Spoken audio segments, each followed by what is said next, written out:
Okay.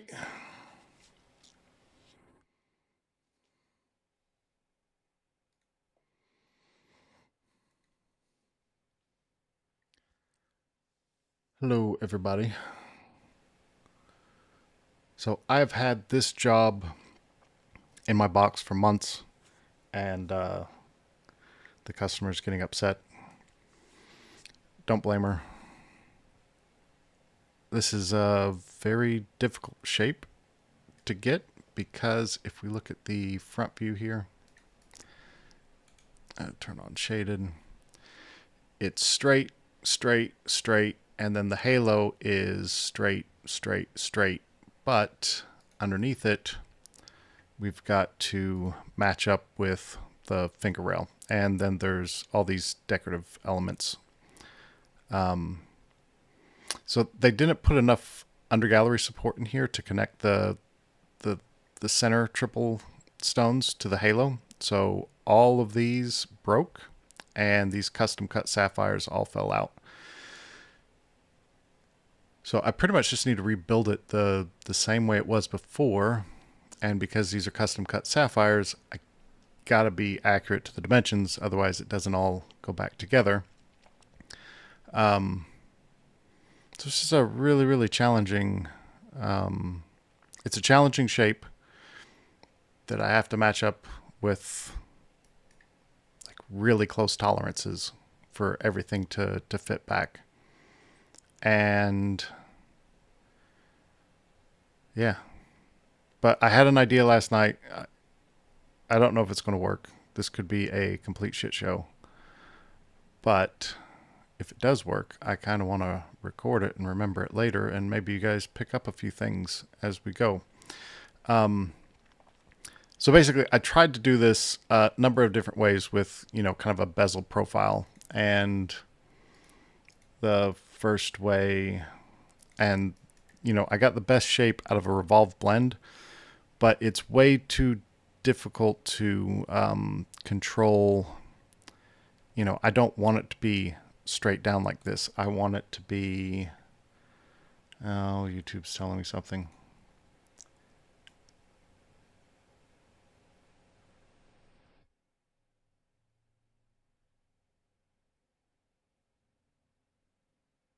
Okay. Are you guys. Can you guys see the stream?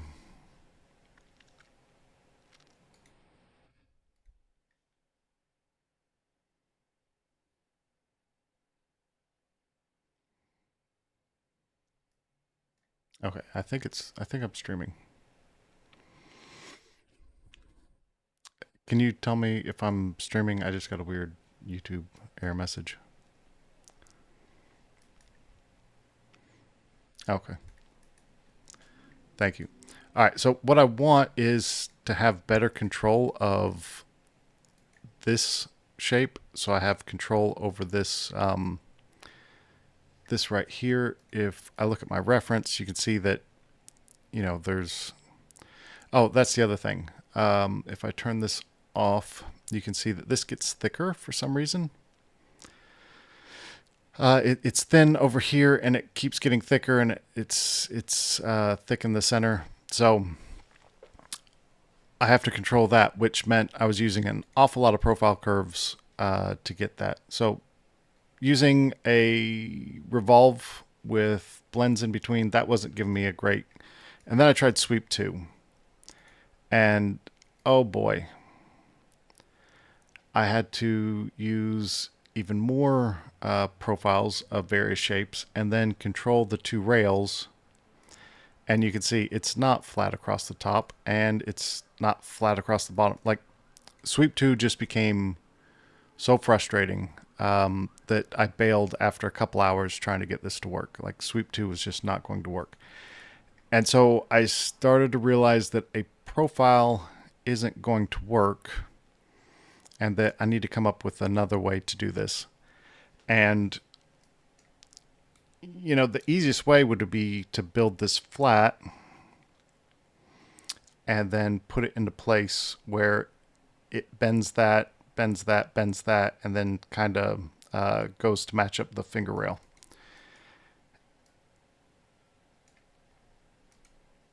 And if I did that, we still have the problem of this. Yeah, I don't think that's going to work either. So let's figure out the flow part first. So I'm going to come in here. I'm going to leave these 3 stones, but I'm going to break history on them.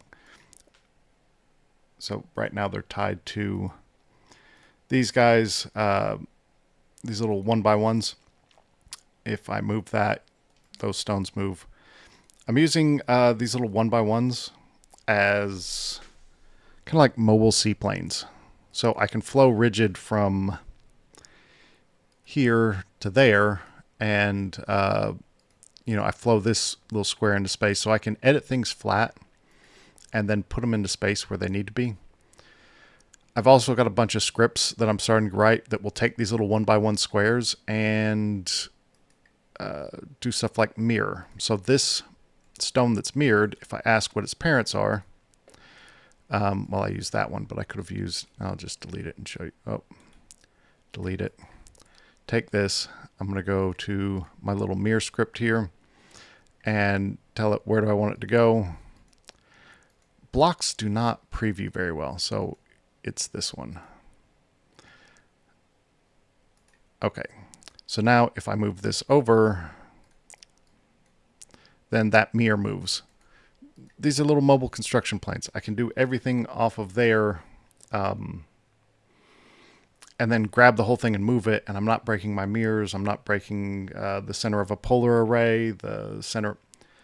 I'm adding all of these little scripts in, and hopefully when I get all the bugs worked out, like previews don't work for block objects, I can release it one day into the wild. But right now, that's all this is. The only difference between my mirror and your mirror is instead of using fixed coordinates, I use the center of this plane and either the U direction or the V direction. Okay, so I'm going to break history on those. I'm not going to be using these guys. I might want those for later, so I'm going to delete those. And I'm going to turn off the reference geometry for now. I don't want those. And so basically I want to shape like this.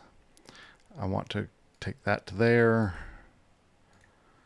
and then just put this above so we can see something like that. Do another one right here, and then move this up here like that, and then connect these somehow.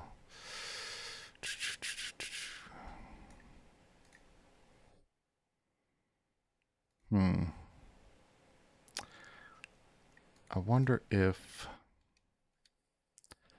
that's a line to object. So I'm going to put that there and just move this up. Yeah, I wonder if just take and scale that out. Move to there. Scale that out and just take that intersection between them. Yeah, just trim this.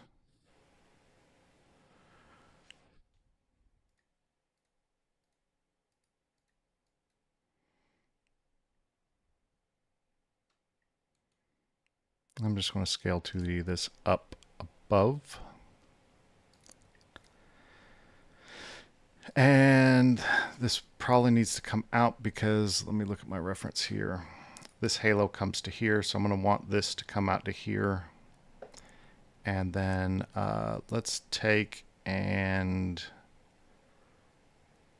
I'm going to use a mirror on this to get the other side so I don't have to. Oh.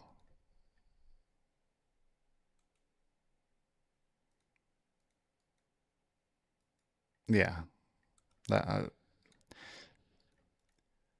there's so many steps to this. I'm thinking through my head how to do everything. So apologies if it feels like I'm hesitant. But I'm going to take and mirror this to the other side.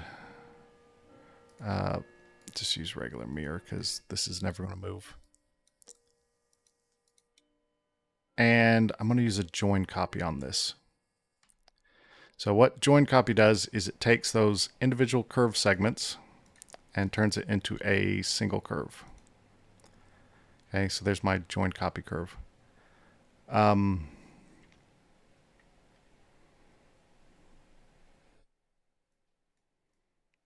Yeah. I think this is going to work.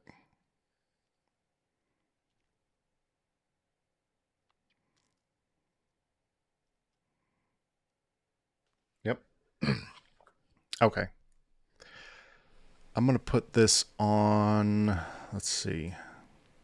Let's start creating some layers here.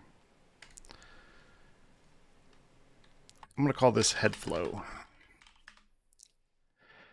Now, this is the curve that I'm going to be using. That was the join copy curve. So I'm going to change that object layer to curves. And I'll just turn this off. And then these were my parent curves. So I'm going to put that on layer control. And that was my mirror. I'm going to put that onto junk. So now when I'm looking at this, I can see, all right, that was the join copy curve. I turned the junk off so I never see it again. There's my join copy curve. There's my two control curves. I'm going to take these control curves and put them in a group. So that way, when I turn that group's points on, I grab this, I'm getting both of those curves and moving them together. And then the join copy is updating. So this is going to be the top of my flow target. And then I need one down here at the base. So I'm going to turn the reference off. And I'm going to want this to taper in a little bit, but I don't know how much. So I think the easiest thing to do would be to use an arc. And, you know, that would be a pretty straight taper. So if I tab lock that, that's going to be, I'm going to put a point right there and turn tab lock off. I think I want it to be a little bit wider than that.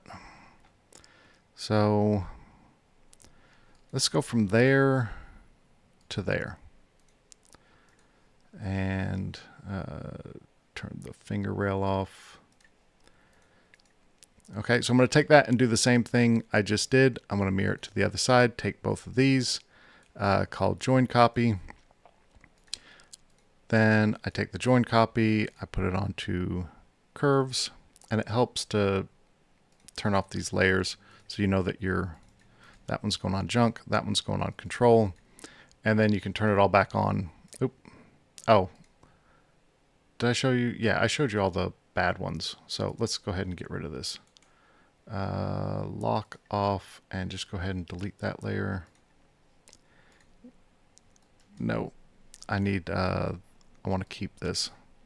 So I want to put that on the working layer. And now I can delete all of that. Okay.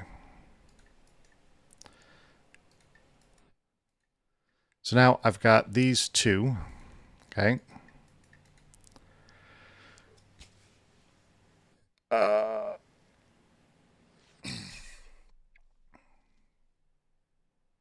Yep.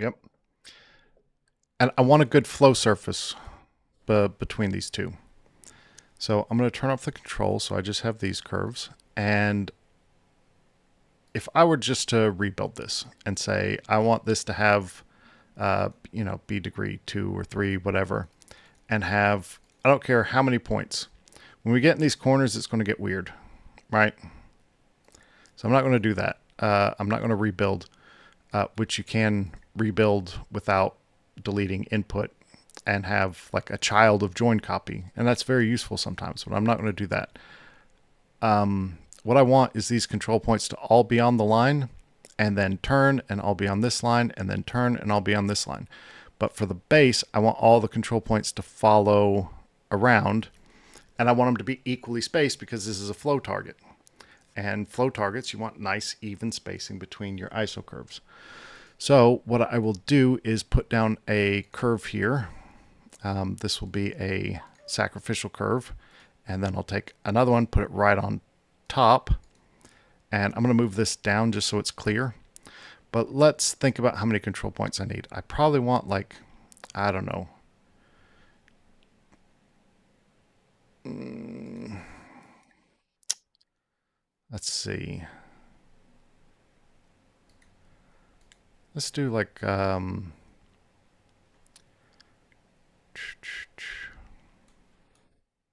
going to rebuild this degree 1 with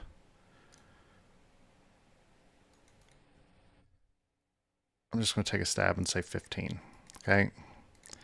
Now I'm going to flow this flow with preserve structure and stretch it from this curve to my joint copy curve. And now I get all of those over here with a, did I rebuild that the wrong? I did rebuild that wrong. Rebuild degree 2, 15. Okay. So now that is fairly round.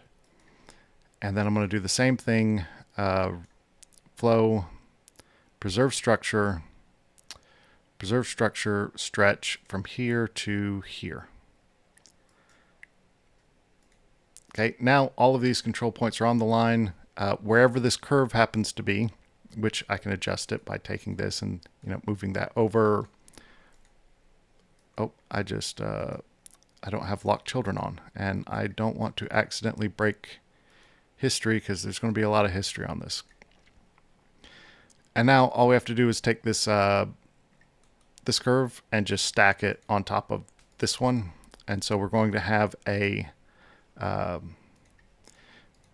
curve that follows pretty close to our base plane.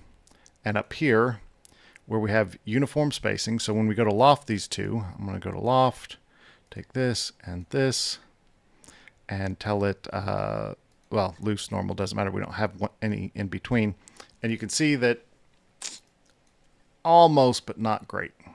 Okay. Maybe this is too long, but we've got some stretching right here and some, let's see. Yeah. I don't like the angle on these. I think that's going to be a problem. I'm going to go ahead and loft it and then take, let's go back to our control curve. This guy. And I'm just going to say trim. Oh, there is no trim point. So I can just draw a line right here wherever I want it to cut to. And then say trim. And I think I did it. Yep. Okay, so now you can see our weird curve. We still have equal spacing on the points, just like we have up here. But now the taper is, it's a little bit better. But I don't think that works.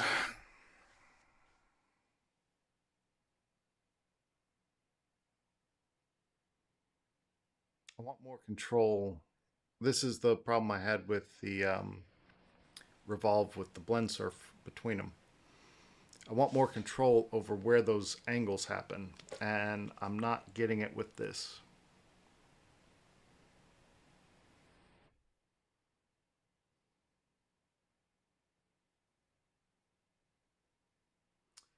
So, but this should be a pretty good flow target. Should be able to flow this fairly well. Make it flat, flow it into place, get a nice smooth bottom, but get that angular shape that we see in our reference here. Straight, straight, straight, straight, straight, straight, round at the bottom.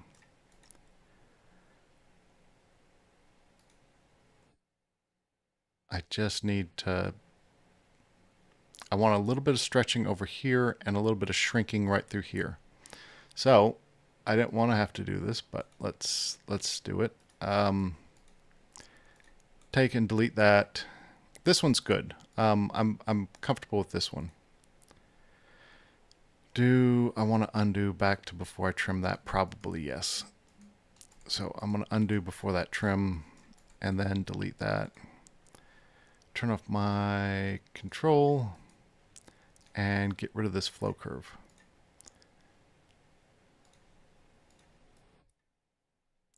What I could do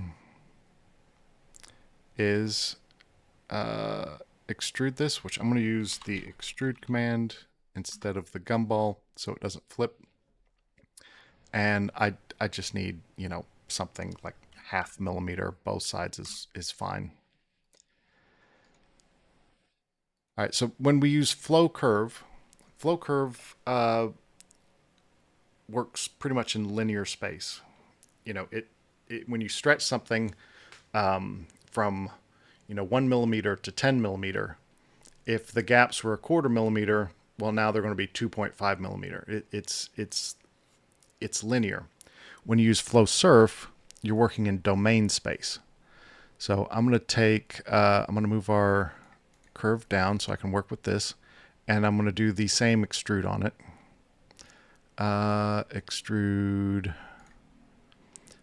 set the direction. We want to go this way, and same thing, 0.5 millimeter both sides. But I'm going to break history on this so I can rebuild it. And let's see.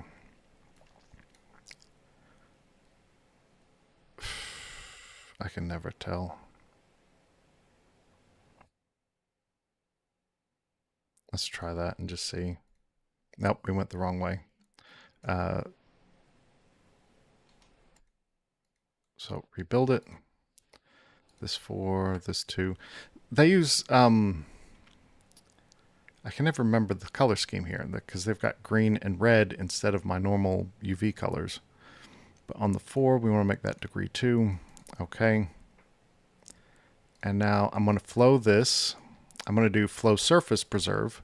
So I've got preserve set to yes, and I'm going to take this from there to there. And now I can move this back up to here, and I don't really want to see that curve again. I'm going to put that onto junk, and I'm going to take this and just turn it off. Now I have this. So right now, this surface, this is 0 on the main, this is 1/4, 1/2, 3/4, 1. But this quarter mark I can move. So I'm going to turn on these control points. Turn on those control points, and you can see if I want these to get wider, all I have to do is come in here and stretch that, and now these get wider because I just changed the domain. This was 1/4 of the way through the domain. Now this is 1/4 of the way through the domain. So we have a lot more speed here. These control points are going to come in faster here than over here. We've just made this slower. But this should allow me to stretch, stretch right here and shrink right there. So if we take a look at this loft from there to there, and we go loose,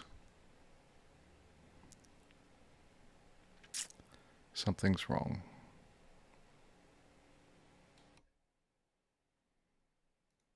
I clicked on the wrong thing. This curve. Okay, so I'm going to turn curves off. This one and this one. Okay. I'm going to loft between here.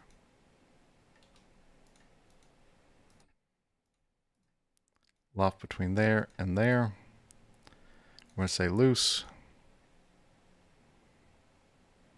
Tell it okay. And now let's look at the front of this.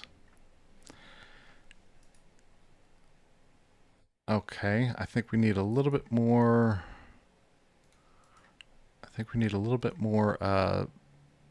Stretching in the middle. So I'm going to rebuild this again. And instead of 4, I'm going to take it to, let's say 6 control points. And that way I can grab all of these, bring them in, and then grab these and bring them in a little bit more. So I'll get tighter stretching in the center.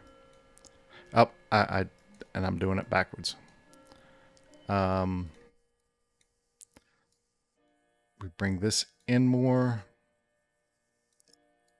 and then we bring this out. No.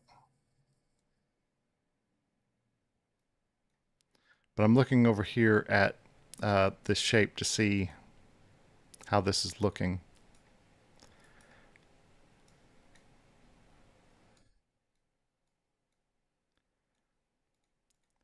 And I kind of like that. The one thing I should have done is pulled this to my finger rail. I've got so many control points right here. This loft is going to pretty closely match the finger rail. But I should have taken finger rail, hide that, this curve, and just say pull loose to here. And select that new thing. That's the parent. This is the new one. So you can see I got rid of that little bit of a gap that was between this surface and that curve. It wasn't much. Probably didn't need to do it. It would buff out, but okay, so that needs to go onto a junk layer.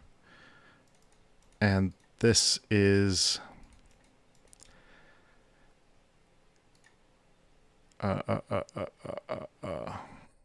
okay, I'm going to take these two curves and put them in a group.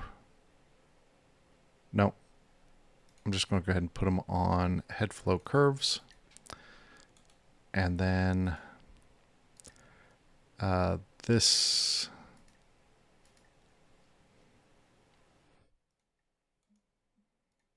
can go onto head flow surf. And that loft, which I didn't remake. Loft from there to there. Loose. That's going to go onto head flow surface as well. And this is kind of a head flow junk layer, so I'm just going to add another sub layer, call it junk. We don't need to see that. Set layer.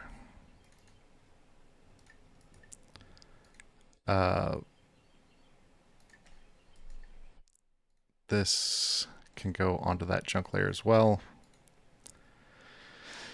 That can go onto curves.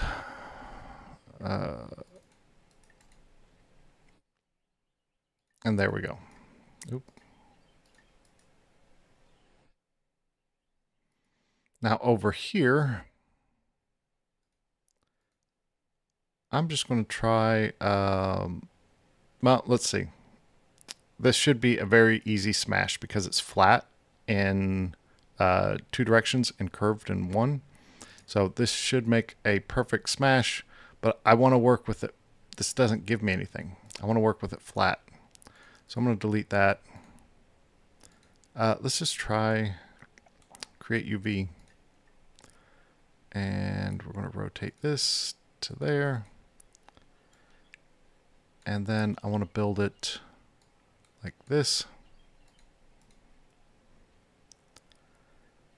So the first thing, whenever I'm setting up flow surfaces that I'm going to go back and forth, back and forth, back and forth, I don't use the auto. If you come over here, you can see auto adjust is set to no. So what I do beforehand, one time I come in here and do the show dir and just make sure that these match. So right now, my ugly U is going that way and my violet is going, my V violet is going that way. So on this guy, I need to swap the violet. Now that's going that way. I need to swap the U. But U and V, I don't need to swap those two. We can also see that the back face is purple on my surfaces. So I know that the normal was facing the same way. So I did that, and I'm going to put that onto our head flow surface layer. And I started building this over here. I'm going to move this like, I think I want to end up deleting these guys, but, and let's move this up to there. And I'm going to take these 3 stones, flow rigid, from there to there. Okay. And this does have a little bit of an angle to it. That might mess up the next thing I wanted to do.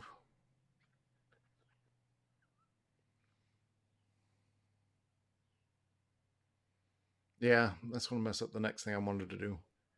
But, because I want to build them flat.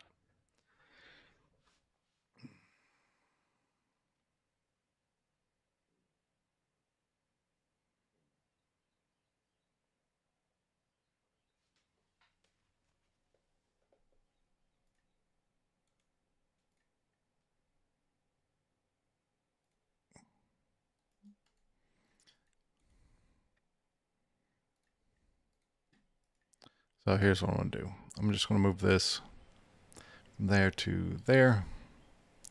I'm going to move this from there to there. And I actually want this to be, well, we don't know where it'll be once it's done. Unlock those, delete them. Take these 2 and flow rigid back to here and just see what the overlay looks like. Okay, so the way I fix this is I turn on my control curves.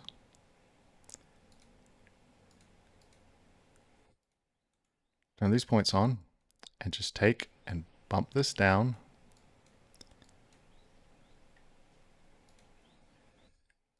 I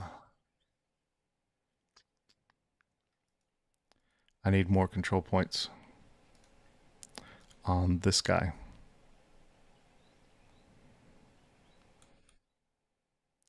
Rebuild. Instead of 15, let's go to 20.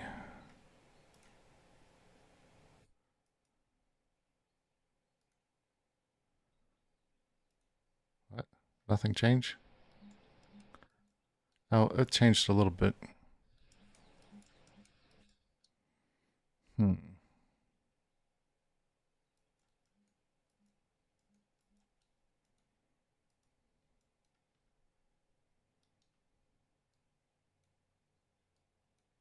There we go.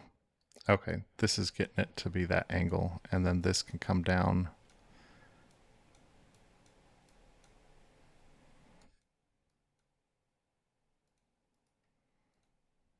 Okay, now that's pretty much on top of where the old one used to be.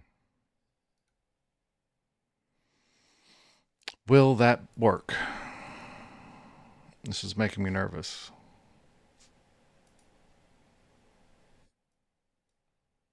Well, only one way to find out.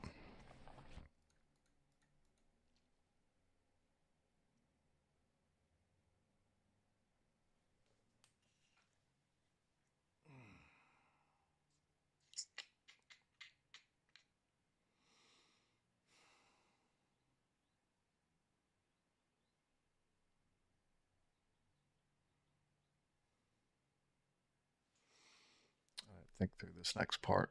I thought I did.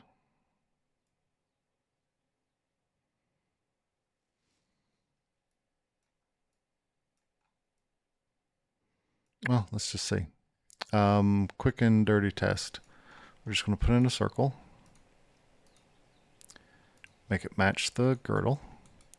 Set Z to there. And rebuild this circle as like 312. Okay. And we're going to take a copy of that and put it down there. Let's take both of these and flow, surf, preserve to there. And yep, that's what I thought would happen. So I really want this to be like that. My stone's going to ride up. See, I want this to be on the finger. And I want this curve to be on the girdle.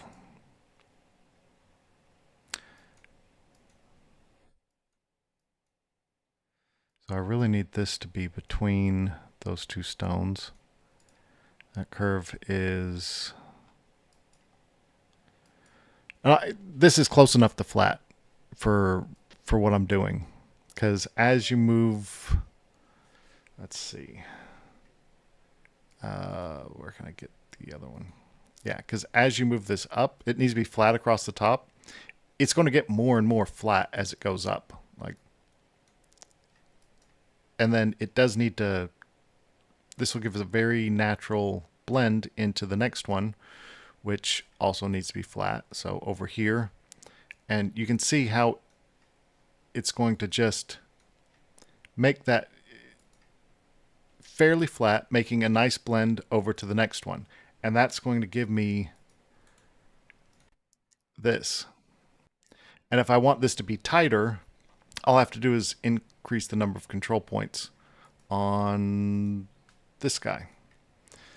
So I can rebuild this. So it's at 20 now. Let's take it to 30. Okay. And that should get tighter. This should be getting tighter.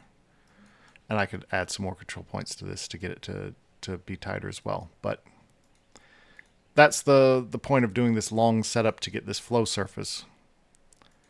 Is I can control it and build it flat at the same time.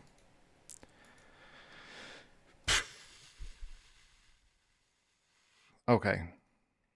So that's going to work, but my gem that I flowed over here is just going to be in the wrong place because of the way blocks work. And I could probably fix that somehow.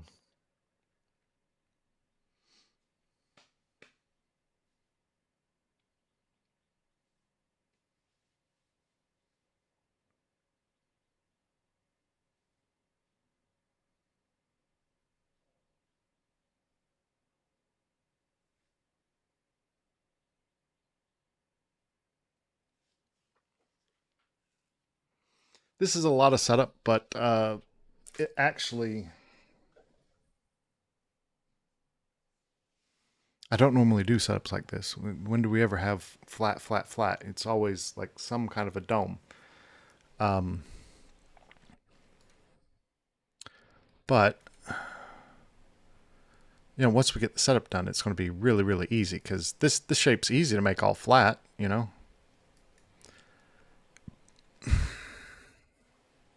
All right, that works, but that's going to be out of place. So I think we just ignore it being out of place.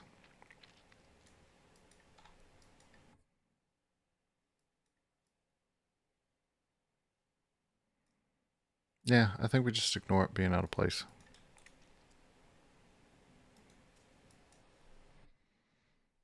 Okay, so now we have, this is the kind of profile that I want to do for this. We can take and make sure we got those children. I already deleted them. Okay, so just delete that.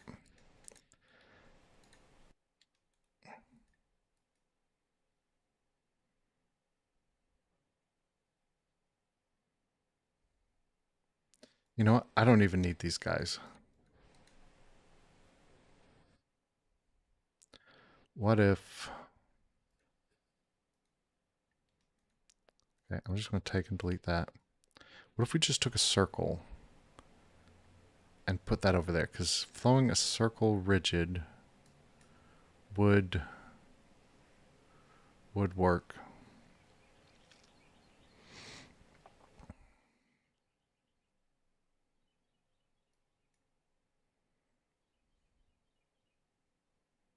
Okay, give me a quick break, 2 minutes, and then we'll make the halo.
All right. So I think what I want to do is let's try putting just a circle here that's the same diameter at the same height as the girdle and but flowed rigidly from there to there. I'm going to select the new thing and this group and isolate and see what we got. It wasn't isolate. This is isolate. Okay, so those rigid curves are not quite right.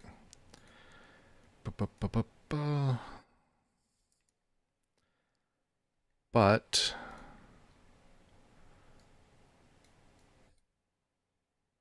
I think I just need them kind of right. I don't think I need them to actually be.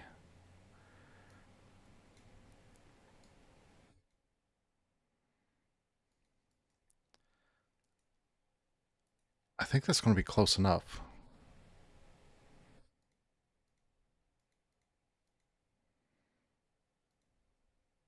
I don't have any more control that I can add to this the way I set it up.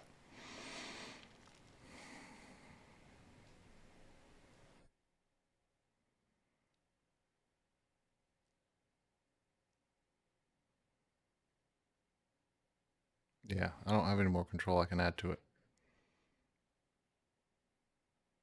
But I think this should be fine. Okay. I'm going to put this on layer 0 as guides. And then I'm going to take these guys and just delete them. And that other block over here, I'm going to save that group because that's what I brought in from working on the other file. That's just going to go in the trash. So I'm going to unlock those and I'm going to throw those onto. I'm going to make a layer under reference for this and just call it blocks. I'm going to throw this on that reference layer and just delete those. So under reference, I got the scan, I got the blocks. I can turn those off and on.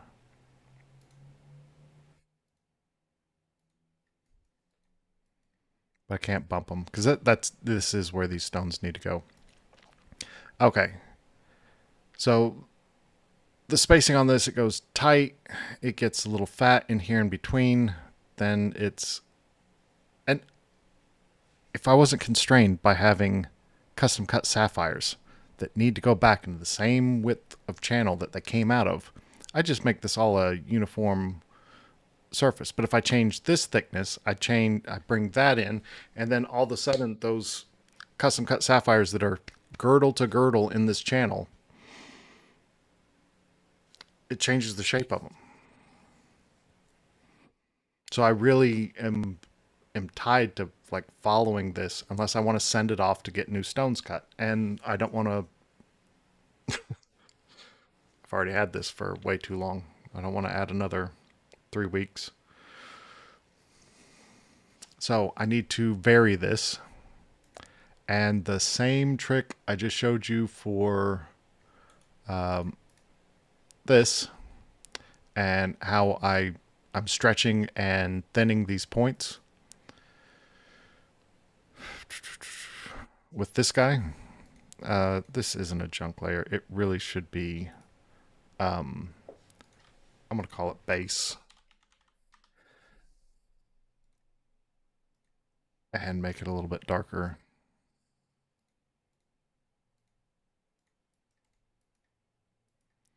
And I'll call this target.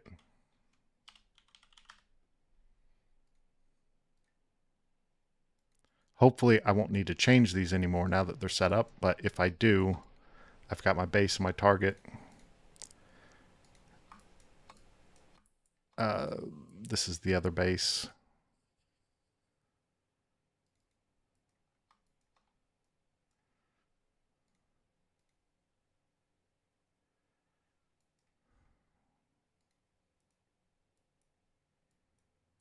That's not really a base, is it? This is I don't know. I don't have a good naming scheme for this. Let's call this stretch, because I'm just using it to stretch the control points up here. So I'll put that on the stretch, and that way I can turn it off unless I actually need it. And its counterpart can go on the stretch as well.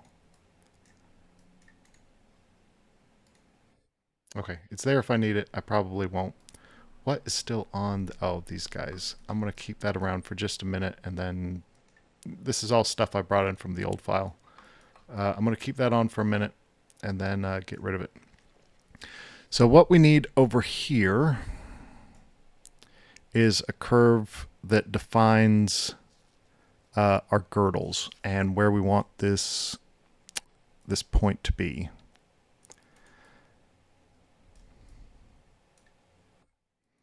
So I'll grab one of these and move it from the center, and I want to snap onto the center of this guy, and then just set it way up here so it's out of the way. And this is what I'm going to use for mirror. I'm trying to convert all the Rhino commands over to using this as like a mobile seaplane. We'll see if I get there, but I'm going to use this to mirror. So I'm going to define this and this halfway, and then mirror it the rest of the way and use join copy to get a good result. So I think to start, I'm going to take from the center of here and the center of here. Let's go ahead and rebuild those as 312.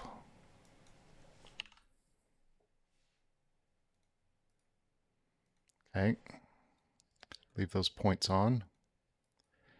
And then I want another point like right between here and here. So I'm going to say between here and here, and then just move this point down to like here. So we're going to come off of there to there.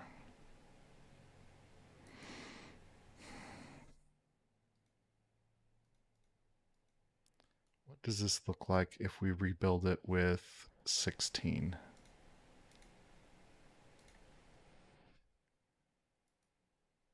It's a little bit bigger. Maybe I want an extra control point so I have some more control between here and here. Yeah, let's try it. Okay, I'm going to take these two curves and isolate them. Isolate. I always hit the wrong button. I don't know what's wrong with me. I am going to extract a control polygon. And now we can delete those. Take these two control polygons, explode them. Explode. Get rid of half and half, wherever I want my mirror to be. And then we're going to take these 2 points, shrink them to nothing, and move it down. That was where that point was. And then I'm going to join this back up. Yes. Normally with join copy, I would leave these exploded, but I'm not going to here. I'm going to join those back up, and then I'm going to use this to mirror them all the way around. And now I can say I didn't join those back up.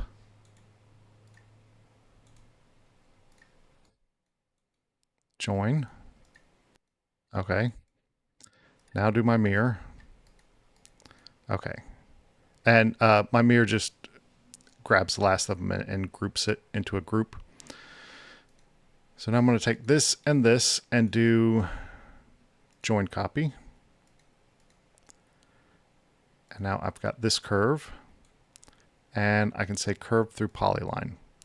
And I want it to be degree 3.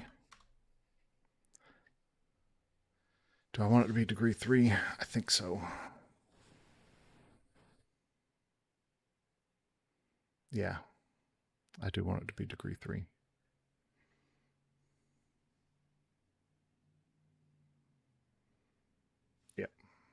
I do.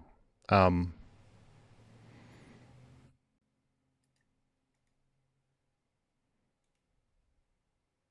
so let's make a new layer, and we're going to call this bezel. This is, I'm going to turn bezel off so I can put thing on a layer and it'll go away. So that is junk. This is my control. This is junk. And this is my curve. So now I have this control curve, and I need to set Z to here. And now I can edit this to make this not taper in as much. You know, where exactly is it going to... I have this. But I can't use a profile because I don't... It's really, really hard to figure out ahead of time how many profiles you need to make this taper. It would be... This would be much easier if I could use profiles, but I'm not going to. Because I've got this variable width I have to account for. So what I'm going to do instead is I have this curve, and let's go ahead and extend it.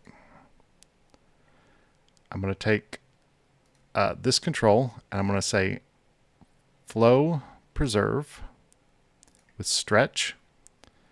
And I'm going to use this curve as if it were this curve, and I get this. Now, I am not a fan of the way it did that, but that's okay.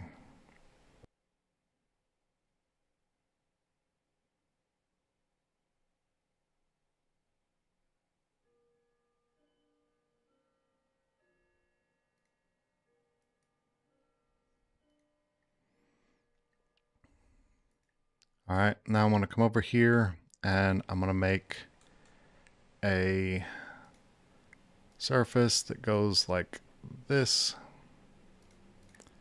And I'm going to center that onto this line. Now, where all do I need one of these? That's top, I wanted front. And I kind of put some control points on here to show me where I need one of these.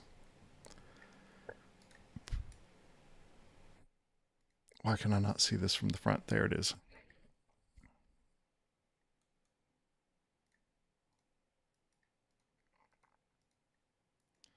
Okay. So what I'm going to do is copy this from there to there. And I want to rebuild this one so I can stretch things around. Let's see, this needs to go back to 2. This needs to go to, I think 4 will be good enough. 5 maybe.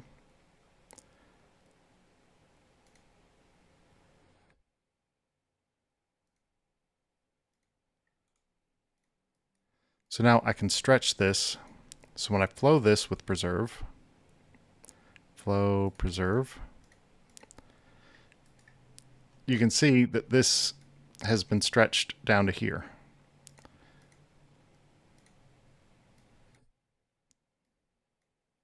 This is going to let me expand and contract things as I go. Yeah.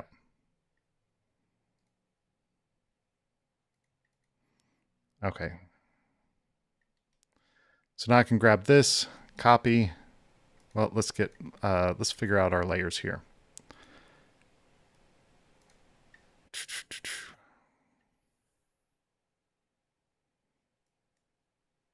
Let's put both of these onto bezel surf.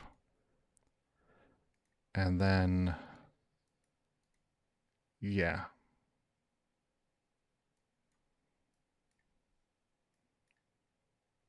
Copy, paste, move from here to there. And because I did copy and paste, this has history on it. So if I move it, this curve is going to move with it. And if I edit it, you know, this one will change, but not the other one. And I don't need to make this as wide as I did. And it's going to get confusing if I don't. So the width on this is, let's just make this 0.25. And then this one, 0.25. This one, 0.25.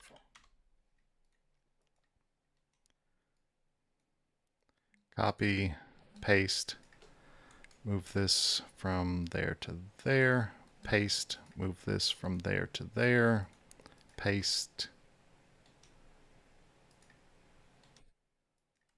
paste, move this from there to there, paste, there to there, paste, there to there. Okay. So I'm not going to have to control all of these individually. I can move it and then tweak it with the control points that I've set up. So all of these need to flow back.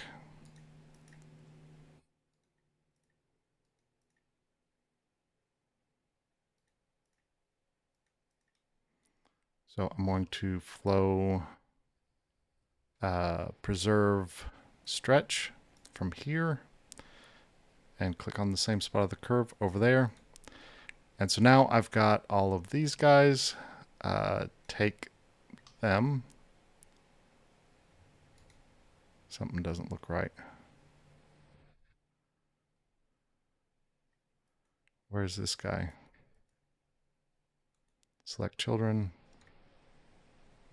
It's on the outside, not the inside. I should have done this.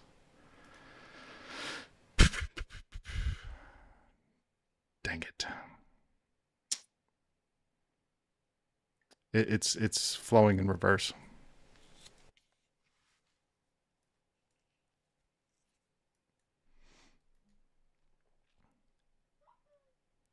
Turn off these surfaces.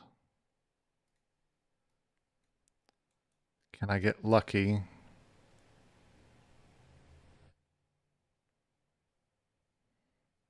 No, because this, well, maybe. So Anas just mentioned that I broke my undo chain. Anas just mentioned that if it was reversed, flow stretch, yes.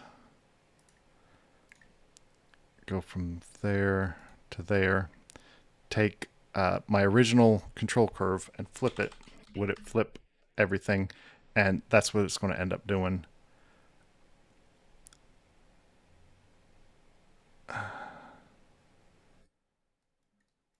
I need to click on the other side.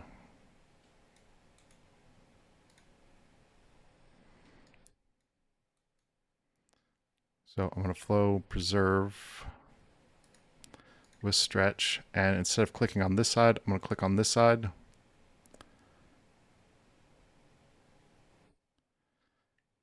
And okay, this is close. So these outside ones, which are these guys, no, yes. Let me turn my surfaces back on. Grab this surface. Yeah, these guys are they're too tight right here. So I can grab both of those surfaces on the outside, turn points on, and give them a little bit of a stretch right here to smooth that back out.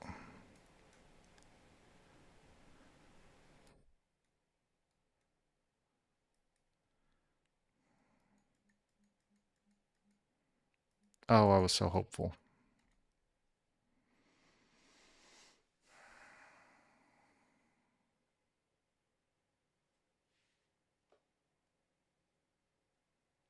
Oh, I was so hopeful. Okay.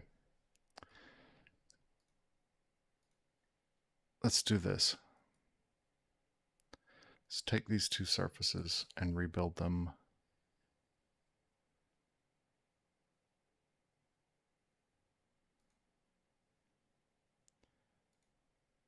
Let's go to 7.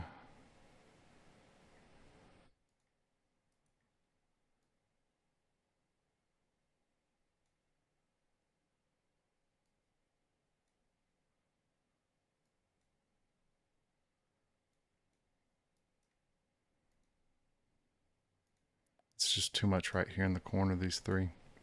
We're too far out. Can I rebase where this is?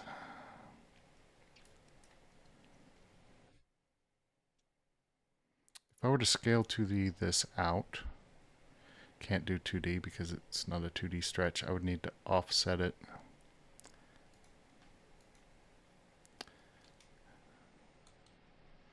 Let's do scale 1D.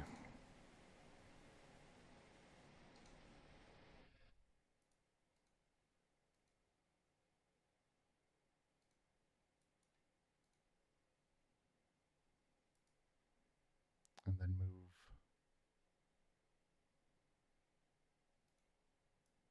this line out.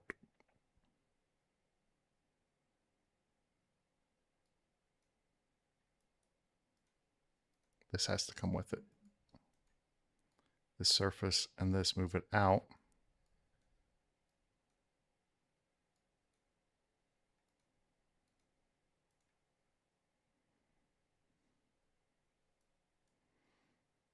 No.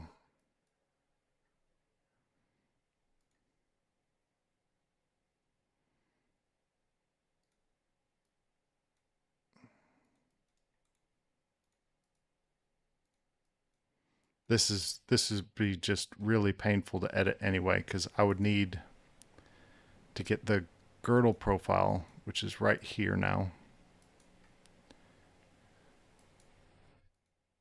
You know what? If I figure this out, job's done. This is like 30 minutes away from being a done job if I figure this out. The problem is, I have been at this point so many times before.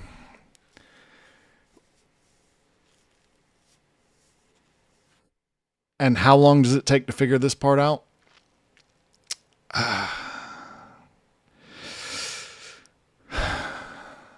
have no idea. It almost never works. To reset this back to like square one, you just rebuild it like this, and then they go right back to being, in line with all the other ones. So if you get lost in the woods doing this, it's not a big deal. You can just rebuild it and you'll be back to 0. You'll lose all the edits you had in place before, but it's not a big deal.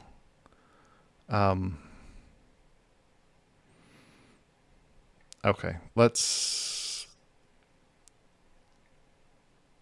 do this fun stuff real quick. So I'm going to mirror this around all the way. I'm going to select the parents and do the join copy.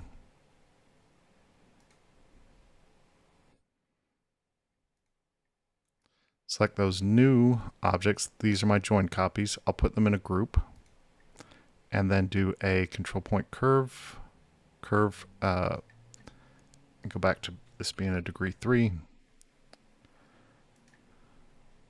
Okay, now those can go onto junk.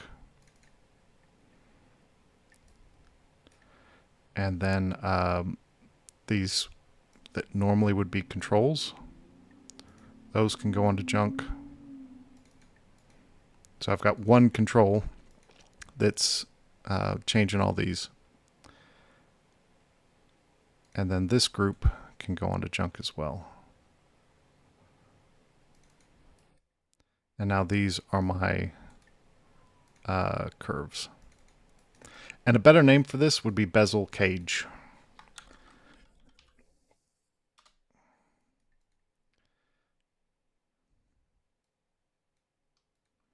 And then I don't want to group it just yet because I got to flow this over. So I'm going to flow surface preserve from here to here. Let's turn off our reference. And now this is what I loft. I got to get that down onto the finger. This is the top bezel. It doesn't go all the way to the finger. Make sure lock children is on.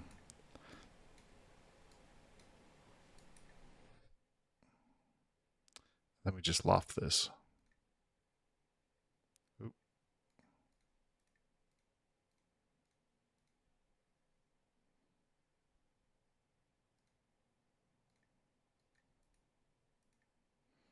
This is going to be straight sections, closed. Showing it is inside out, but how is that possible? Okay, there we go. Why is it straight sections? Because this is not my final surface. This is a cage surface. So I'm going to put that onto bezel cage surf. And what I do is I have this button on display where it's going to set object display mode to wireframe. So I'm going to do that. Set this to wireframe, and I'm going to do the same over here, and the same over here, and the same over here. So now I've got this showing up as wireframe no matter what, what display mode I'm using. It's going to leave that in wireframe. And then I'm going to extract control. I'm going to turn these curves off. So I just have this on, and extract some curves off of this. I am missing a curve. This guy.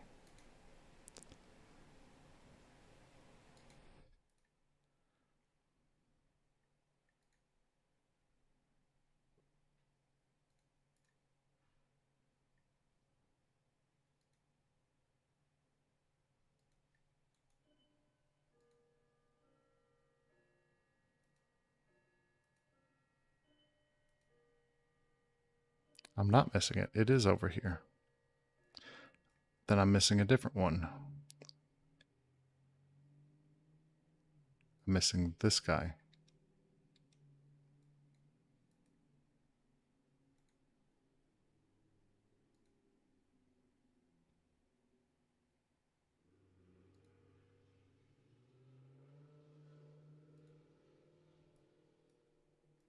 Yeah, I'm missing this guy. I forgot one.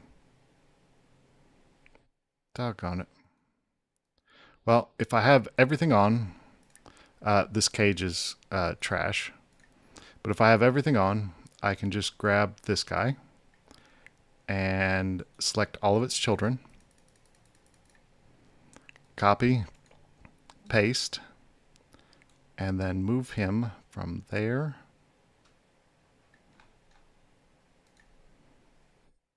to there. And now I have that extra curve.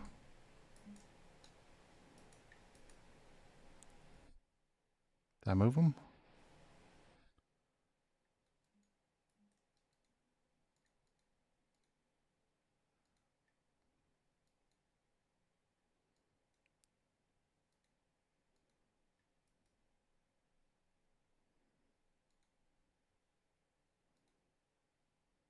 He's missing. I know he's missing. Oh, maybe I didn't have a point for him. That's where he should be.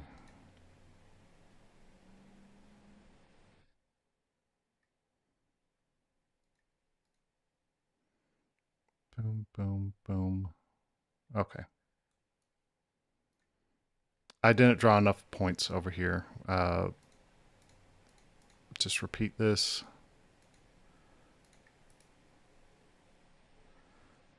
That's not good. My new one has a different.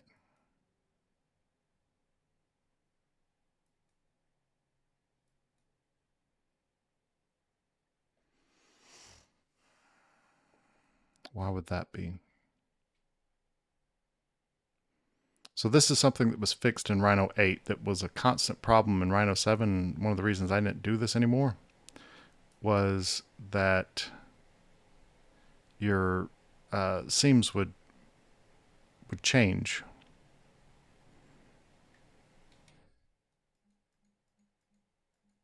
I'm going to go back until I get rid of the paste. All of these should have the same direction and the same starting point. So I have a shortcut for this. It's N curve seam. And basically it's calling curve seam with natural. And you can see that that is where all the curve seams are. So Y, if I were to take this, select all of its children, copy, paste, make sure lock children is on. Y, if I just take the surface and move it up,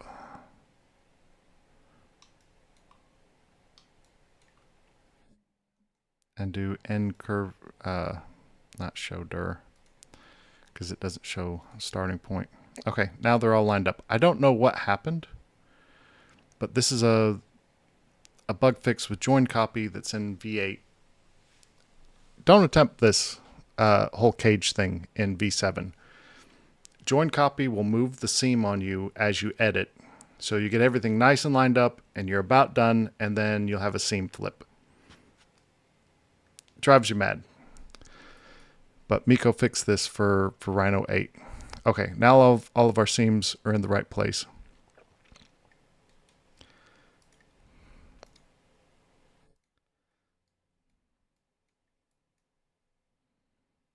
I'm just going to check these seam directions again.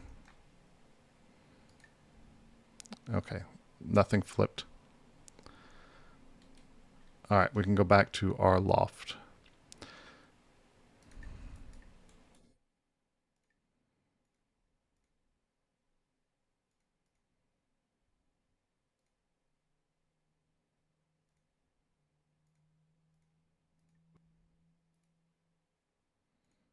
Close loft, straight sections. That goes onto our cage surface, and we set our display mode.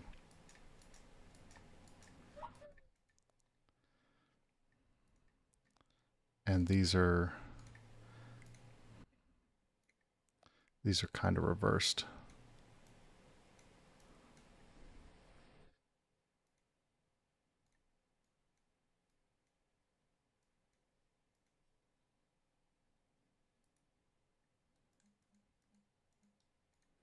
Okay, I need to get rid of this because now that I have it, it's messing me up. So I'm going to delete that and delete that. I think that was the last thing on this.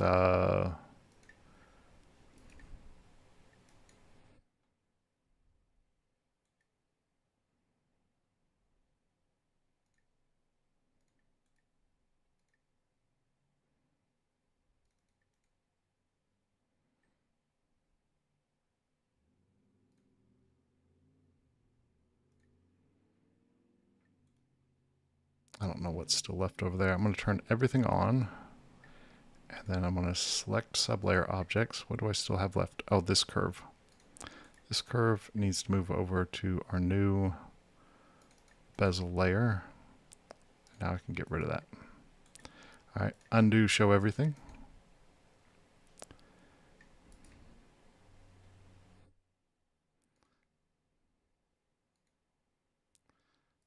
So this is our base. This needs to be at the same height as this. And then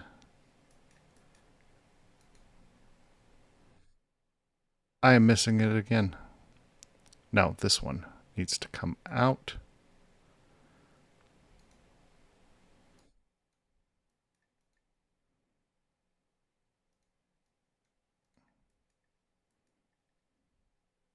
Okay.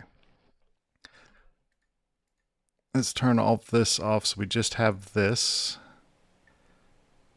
And now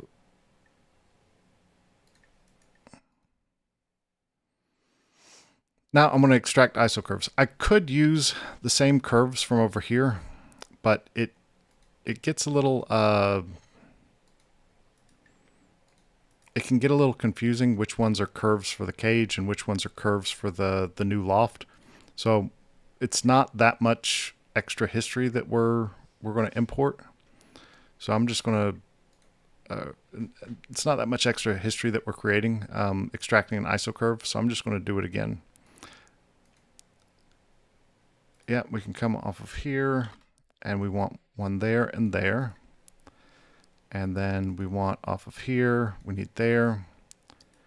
And then we need off of here, we need there.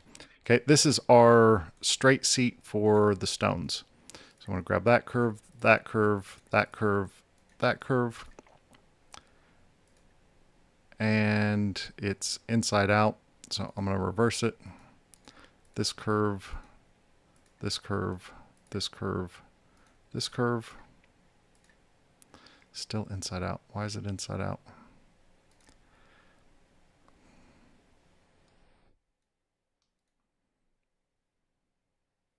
All of our seams are in this corner. So if I grab here, here, here, and here, I'm going counterclockwise. Okay, here, here, here, here. So if I do clockwise or counterclockwise, that's weird.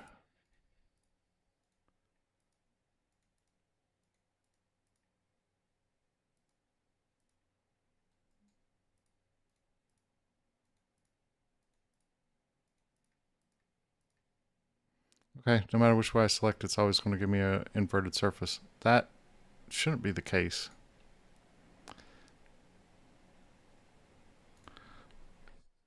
Yes, what's your question?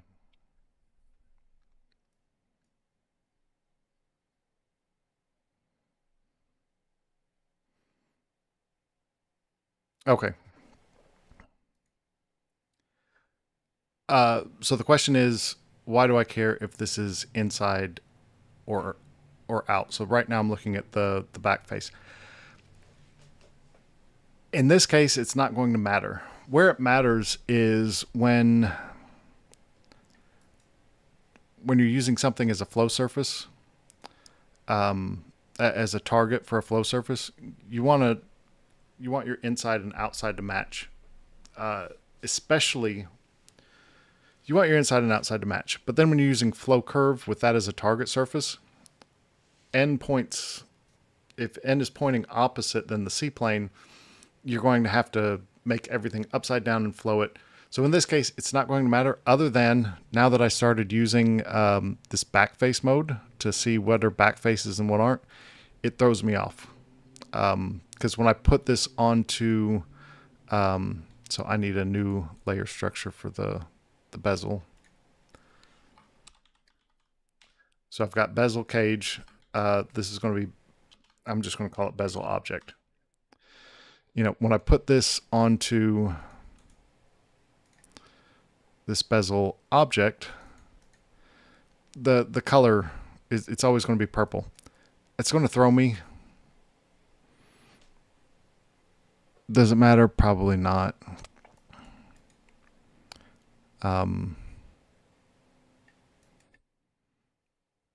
So I should probably just ignore it and move on. Which I don't have any other option. I gotta ignore it, move on. Okay.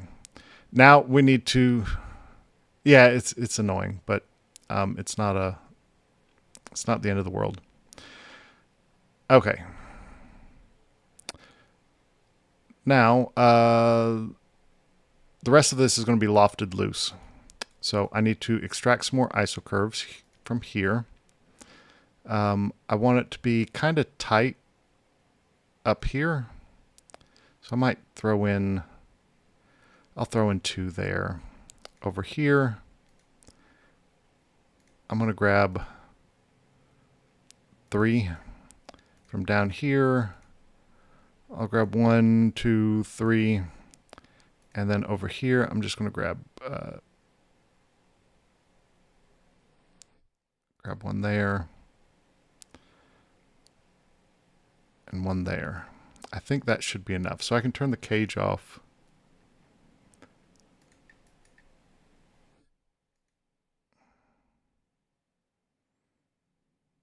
Should be enough detail. So let's loft this. I know it starts here. And I want to make sure I grab curves and not surface edges.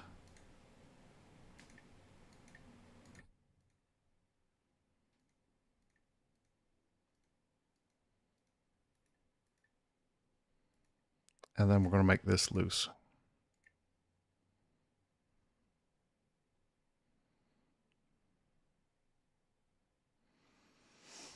Okay, and I'm left with, let's put this and this in a group and throw that onto our bezel object surface. And these are all the bezel object curves.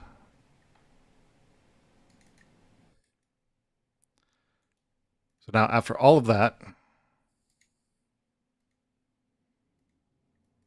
I have one curve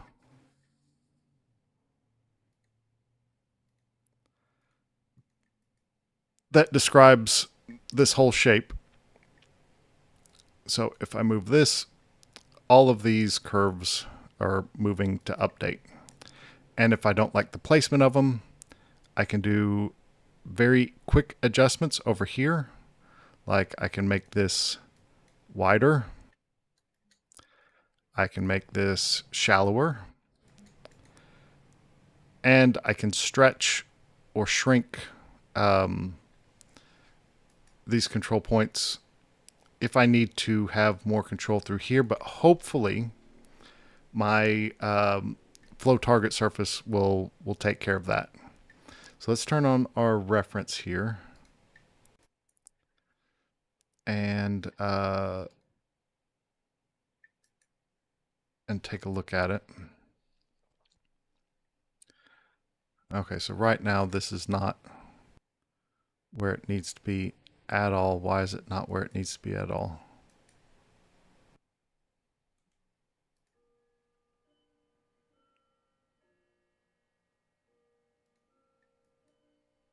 Oh, because this guy, I moved everything down. Okay, that's easy enough. All I have to do is, that's the actual height of the girdle. Just move this from here to there. And now this guy's going to be up around where the stones are. Got a lot of tweaking to do. But I have one curve that if I can get that curve to match this shape, everything else is done.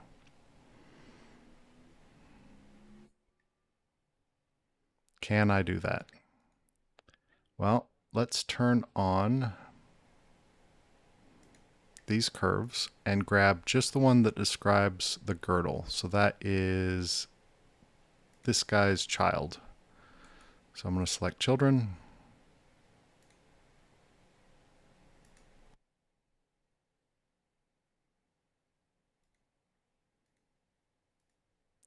Select this guy's children. Oh, I've got to turn on the junk to get there. Okay. I'm going to lock that. Turn the junk back off and hide all of those.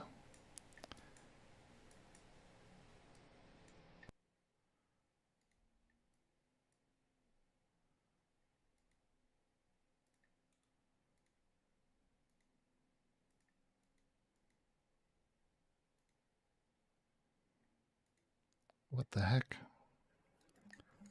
Go back to before I locked it. Okay, it's not locked. Try this again. This curve should describe my girdle. Select children, children, children. Let's isolate this. Okay, so the smooth curve, I'm going to put that on to 0 for my reference, and then just turn the junk back off.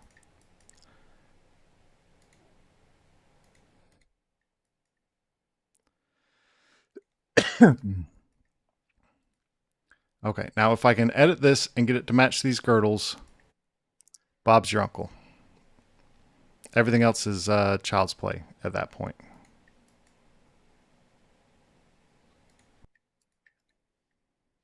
I hope.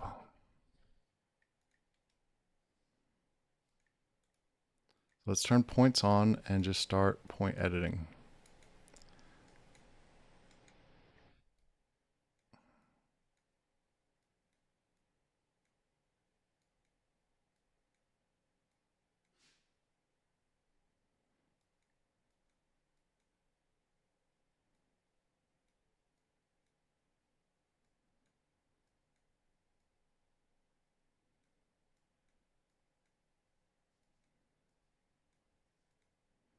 And I didn't move this up far enough because this needs to be, so I just moved it from the wrong one to the wrong one. Okay. And there, now that's showing up where it needs to be. And if we look at our stones,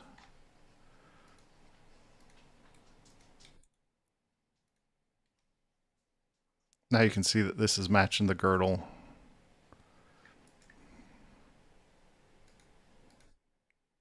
That's matching pretty close.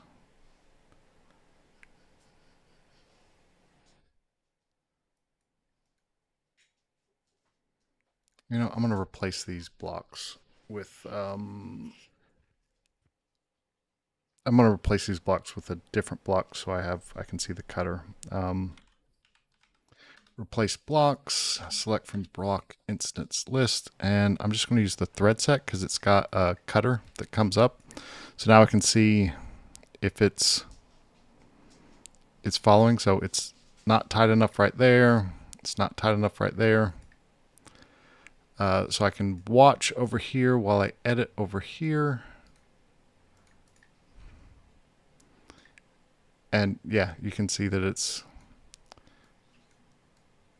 actually wasn't close enough right there. And over here we have the same thing.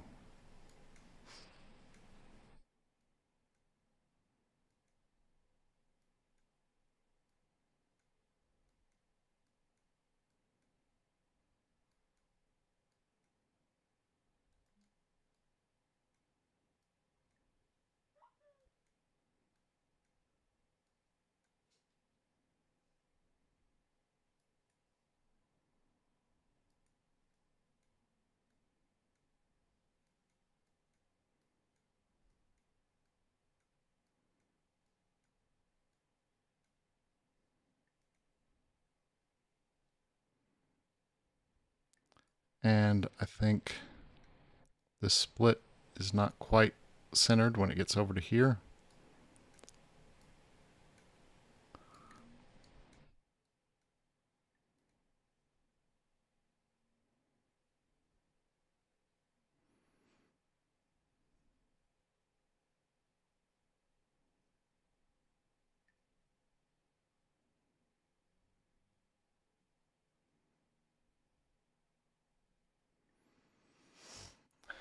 Now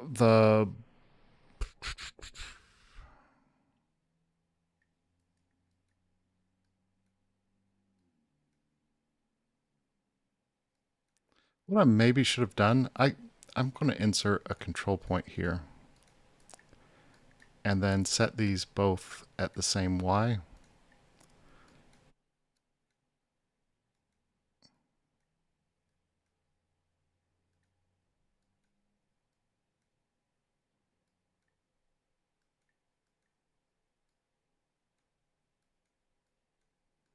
This is why I built this one with a little bit more control points, because I knew, kind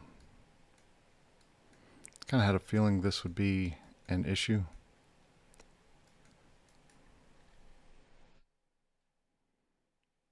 But we've got bunching here, and I have not started stretching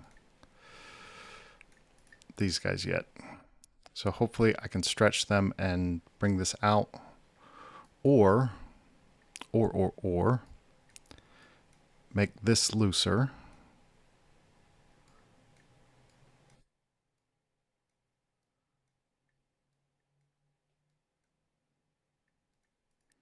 Make that looser. And where I need it to be tight in here.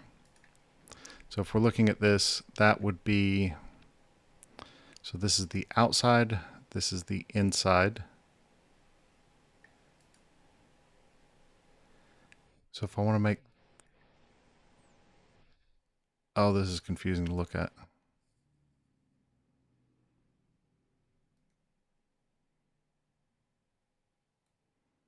This guy.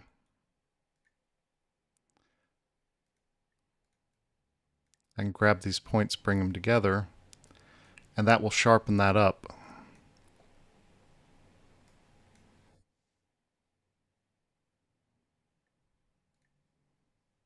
I can do that for all of these inside ones.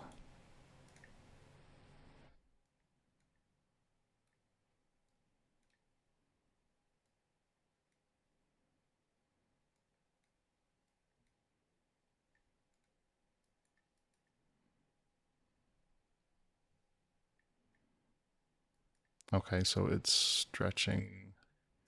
So we just grab these guys and bring them over.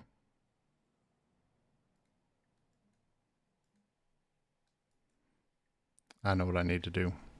I'm going to rebuild this. I'm going to rebuild this back to I'm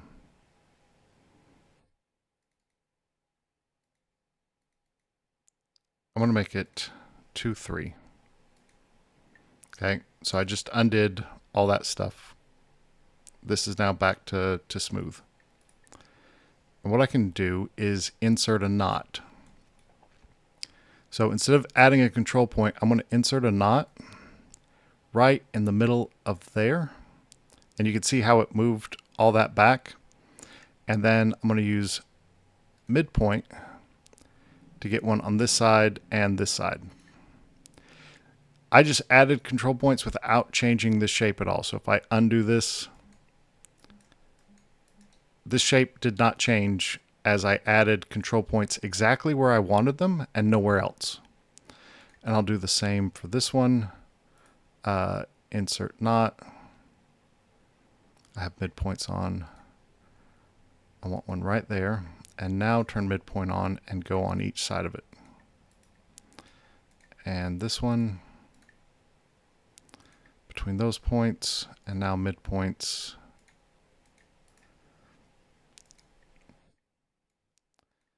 So now I can tighten these up without changing, hopefully just making that change right here and nowhere else.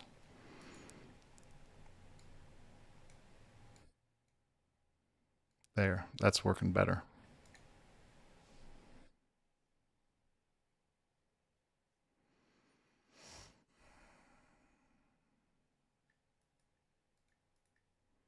I think we should give our girdle the same treatment. Or should we? Because this is no longer the girdle. We split the difference.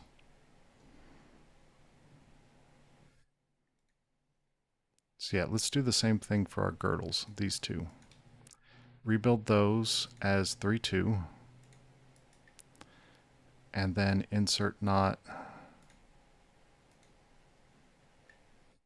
Midpoint, no.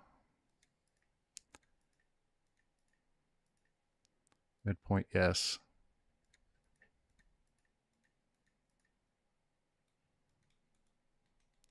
Turn all points off, and then just do these points. And give this a little bit of a tighten.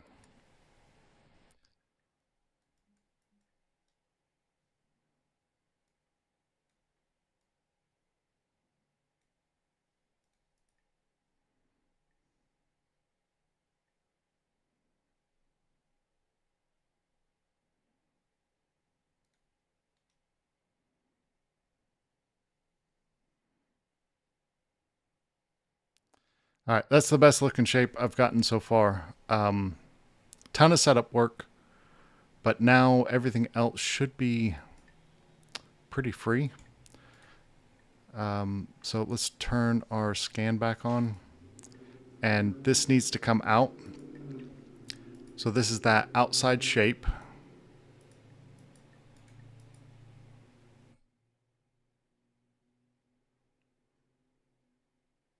Yeah, this is that outside shape. So that's these two. Turn points on. And now I just need to stretch it so it's good. It's good where it starts. This is where it starts.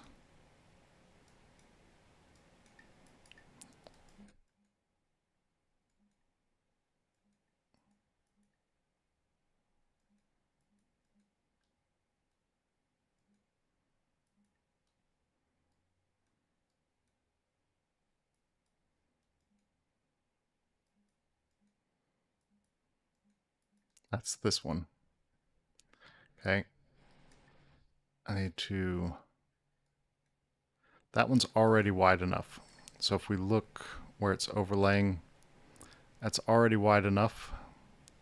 So that stays where it is. This one, we can just grab both of these. We'll make that wider.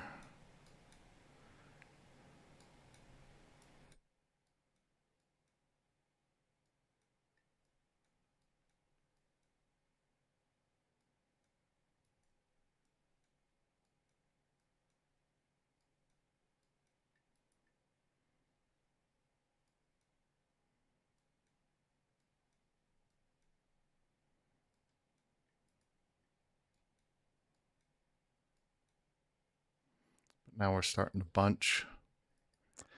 Oh, shoot.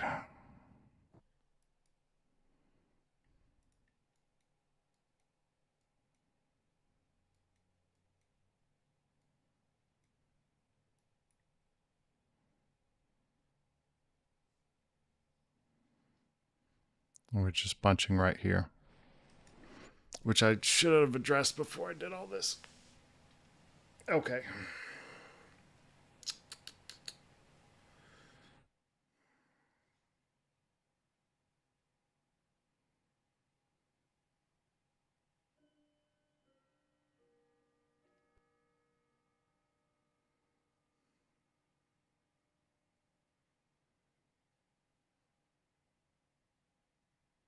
Should have addressed that first.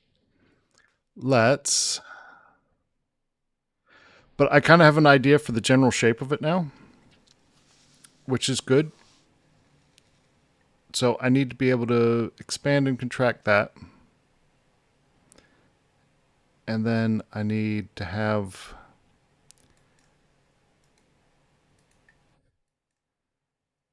Okay. We can always rebuild this as 2-1 and undo all of those edits. We can set this, not Y, we can set this X to here. All of the X's, I don't know why that's different. We just grab that side and that side, reset the X to there. Make sure that's a 1/4 millimeter wide. And oh, here we are. So this is hanging off just a little bit right there. I'm going to try and just move this over.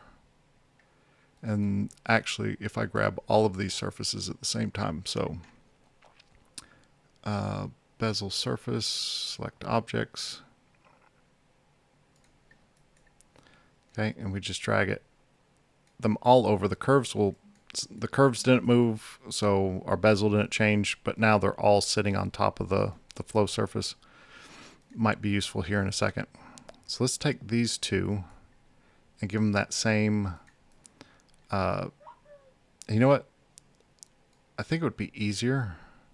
Grab all of those, make sure lock children is on. I'm going to flip this 90 degrees so that I think this might be easier.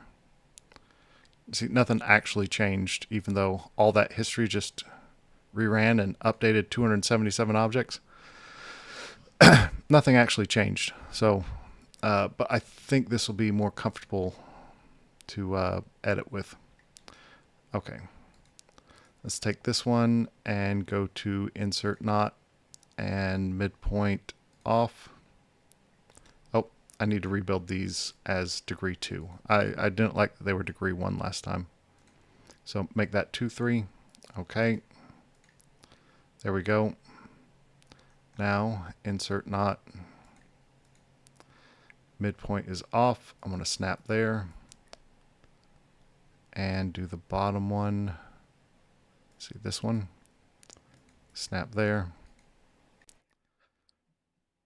Okay, and now do the with midpoint on each side.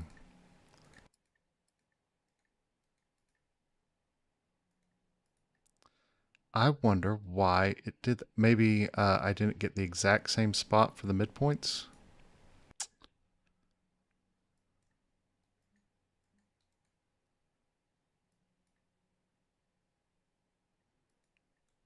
I'm just going to put a point on here that I can snap to. Insert knot and midpoint off and just grab that point. That did... Which one did that do?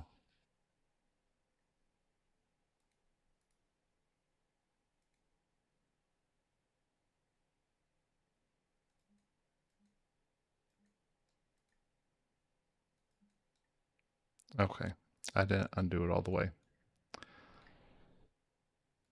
Okay, that's my point. Insert knot. Midpoint is off. We're going to take that there. This one, take that there.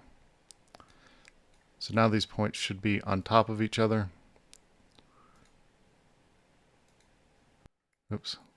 Those points should be on top of each other. Now when I do midpoints, midpoint, get one there and there.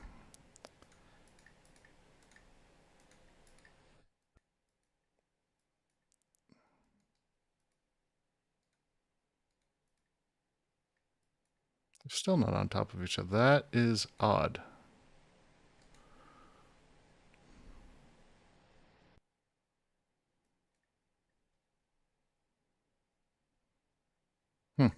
Oh well. I wonder if I can stack them. I'm just going to make the bottom one the same as the top. So we're going to set Y. Nope, I rotated it. We're going to set X to there, X to there, X to there, X to there. And we're going to grab both these curves and look at them from the top and see if they are not on top of each other. That is strange. I would really expect, because I did everything, these guys are the same size, quarter 3895, quarter 3895. I did everything the same to both of them.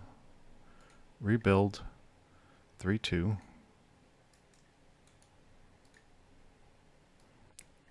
The control points are stacking.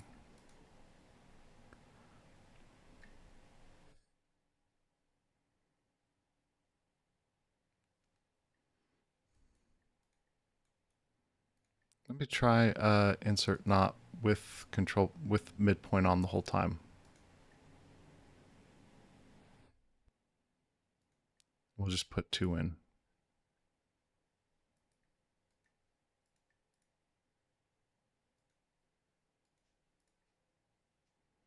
They're not on top of it. They won't stack.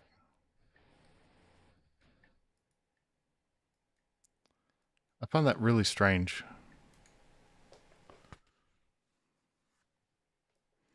It's not a big deal. It's just I'm curious now why it's doing that. Okay, but these aren't in the right spot. So let's insert knot again. Do one here. Do one here. Okay, and now we have something that we can stretch off of this point.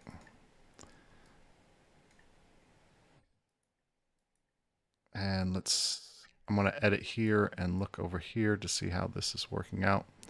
I can turn my reference off. So when I stretch them off of this point, I'm relaxing the back side of that.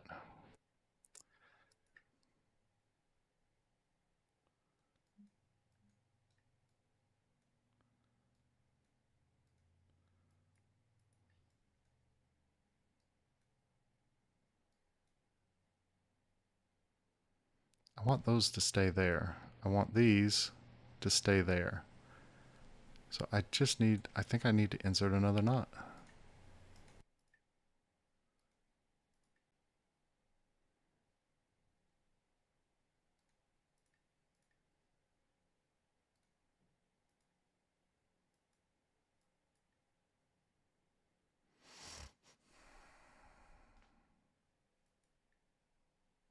Is midpoint not really midpoint?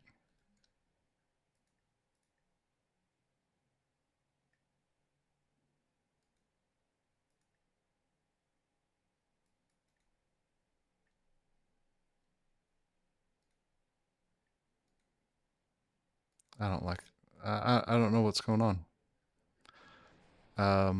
Usually I do these things one at a time and it's not a big deal.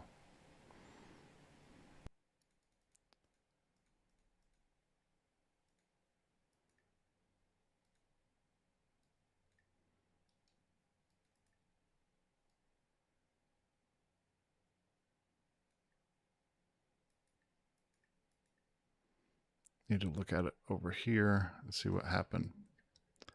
Okay, let's bring this over that side.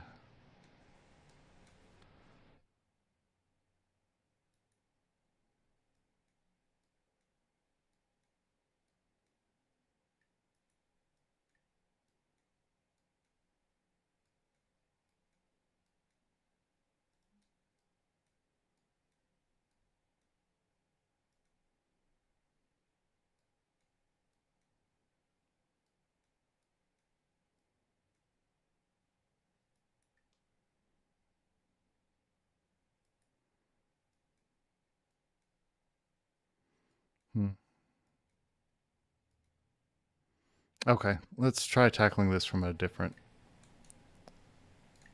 Let's try tackling this differently. Let's drop that back down to 5. Okay, I wanted to stretch these here. But I could also just... No.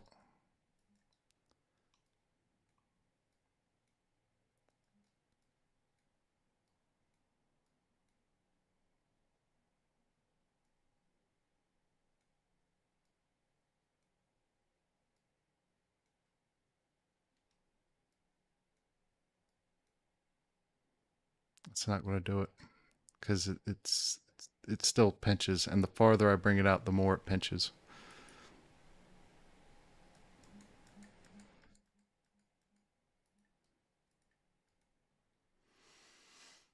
Interesting.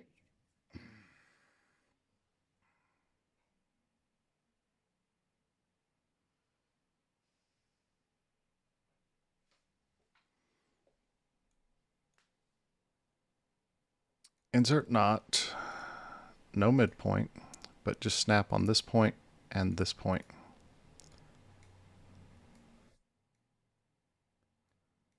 There we go. Okay. And then I'm going to do the bottom. I already did the bottom. I'm going to do the, no, the bottom. That point and that point. And then I can just scale those out to the same spot that one was at.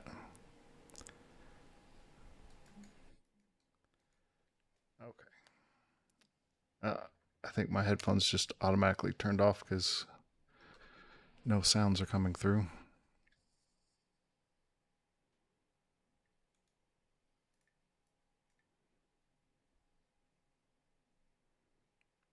Why did I turn that on? I want to turn off that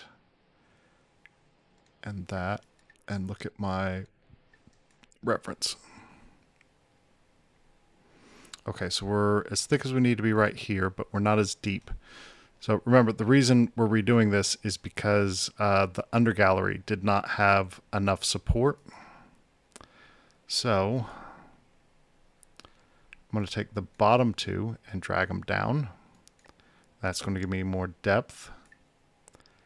And then I don't need... So what I'm doing, if... let's put a put a clipping plane on here so you can see what I'm doing. Make this shaded. Clipping plane.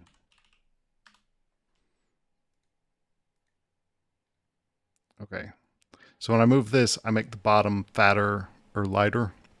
I don't need it to be all that thick. I've got this to capture the stone. This is my pavilion angle.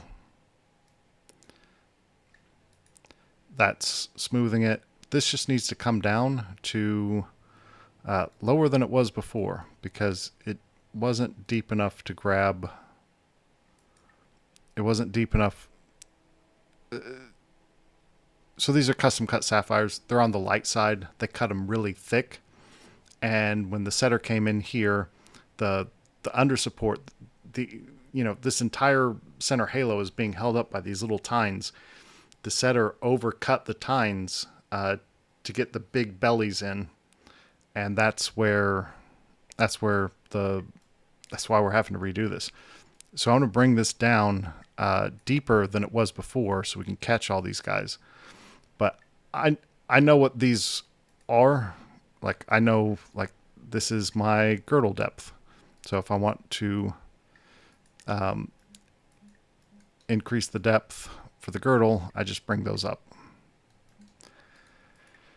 And then if I want to make any small improvements to the small changes to the curvature right here, well, you just go to the curves. You say move extracted iso curve. You can grab on one of these and you can bring it out, and that's going to change that radius. If I want to make this, I can make this come down more, make that thinner. I can make it, straight across. That's kind of like the final edit I'll do, is placing where all of these guys go. Like I know for certain that I'm probably going to make this corner tighten up a little bit. And I probably should have one more control curve in here. Yeah, I should have had one more. I should have done 4 across the bottom, not 3. But anyways, that's kind of like the last edit I do. And if I have to extract one more iso curve and reloft this, no big deal. But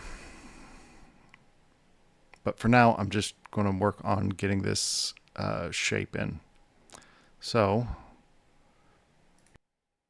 actually, let's move this guy up just a little bit while we got it here. And we can go about making things thicker. So I know these guys are good. This guy is good.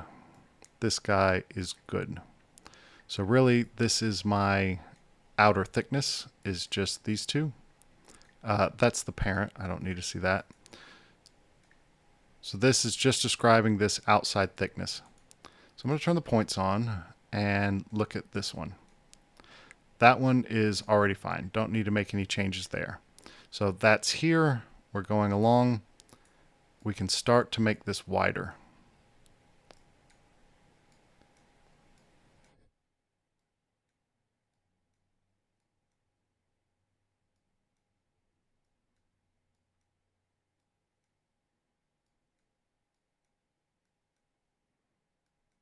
Maybe we don't. Let's move this back down to where it started.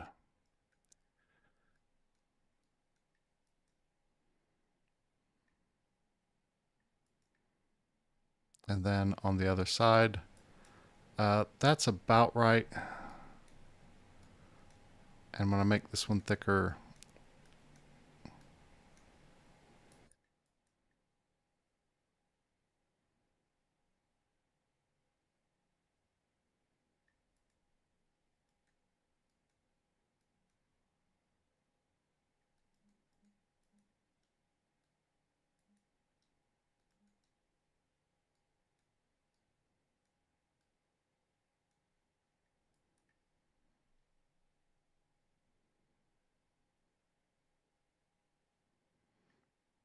So it looks like some of this just may be that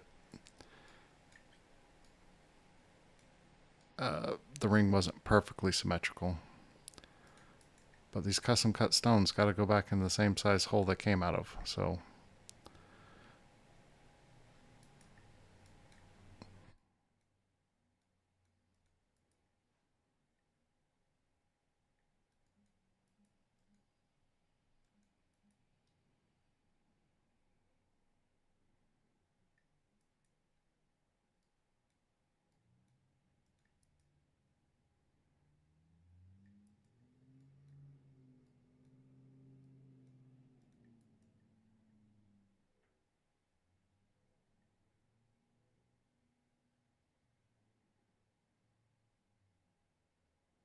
this is very pointy right here, and I don't have that. I don't think I can make that happen either.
Okay, I think that works. So theirs is very pointy right here. I don't know if I can do that with this setup. Let's try with this one first. Let's rebuild that.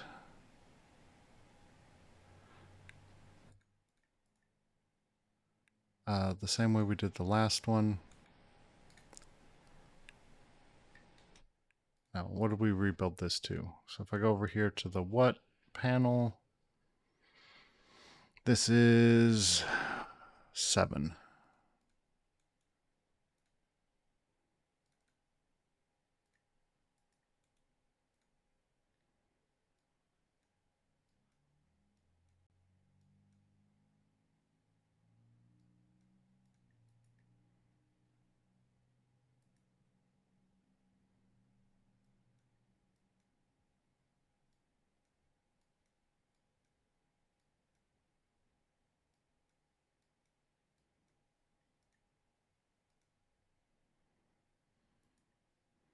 Let's go the next one up.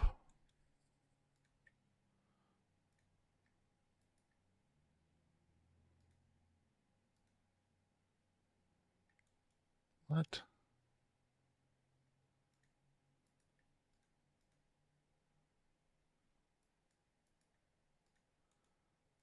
Oh, I didn't turn points on.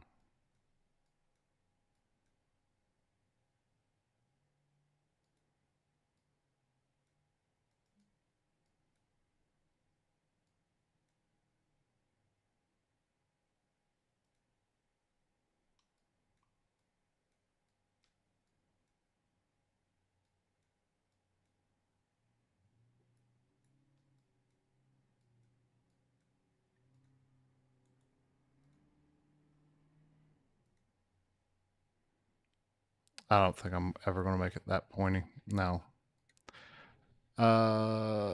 What did I do with... What does that do to my stone seats?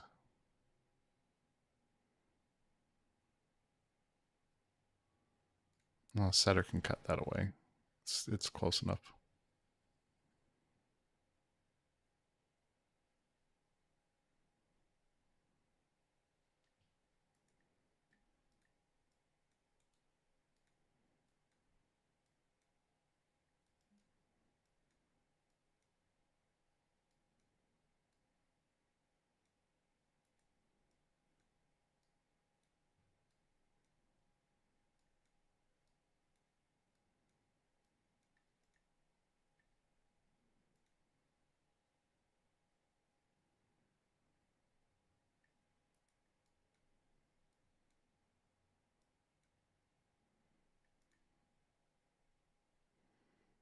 Having a little bit of extra is not a big deal because the setter can dig into that wall and set the stone deep. It's not having enough, and then the stone doesn't reach, and then what do you do?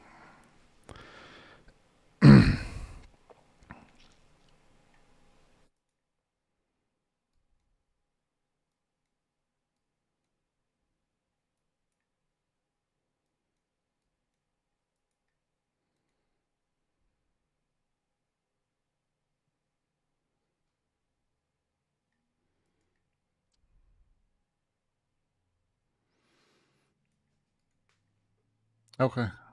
Um,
should have done this with degree 3 because insert not with degree 2. I'm not understanding something.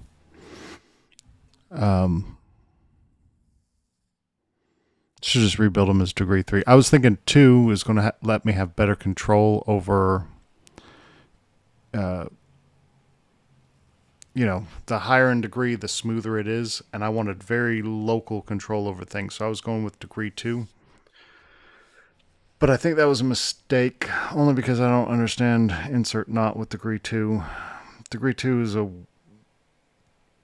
different kind of curve, technically, I think, than NURBS. Arcs, circles, all the degree 2 stuff. I don't know. Um, so,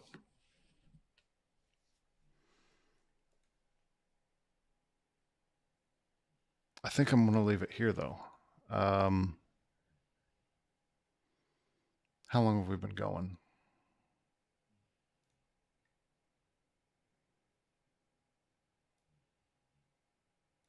2 hours?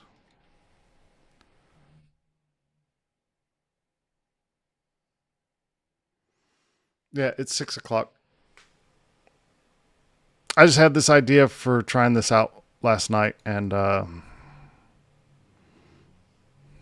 the store was closed today. I knew I could come in and try it because I really got to get this job done before I completely make this lady hate me forever. Um, but I think this works. The bezel works, and the rest of it should be super easy. I'm going to do basically the same thing, only go all the way to the base. But because my target surface, um, is going to match up with the finger rail, and we're going to come out here and flow down.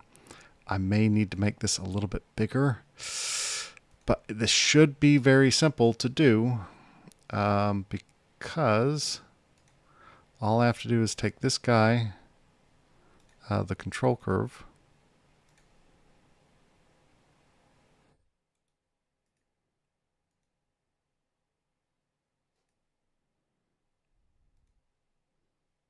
I feel like I can see it.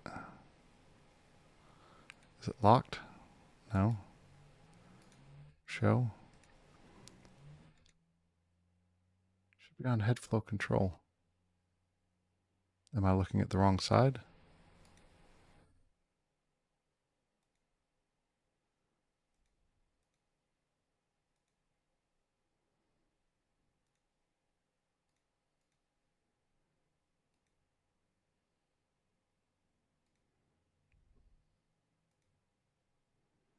Okay, I built history from this side.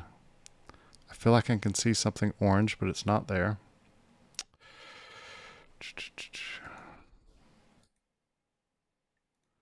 Turn everything on. Where's the control curve?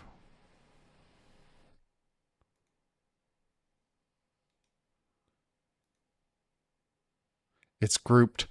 Okay, that's something I hate about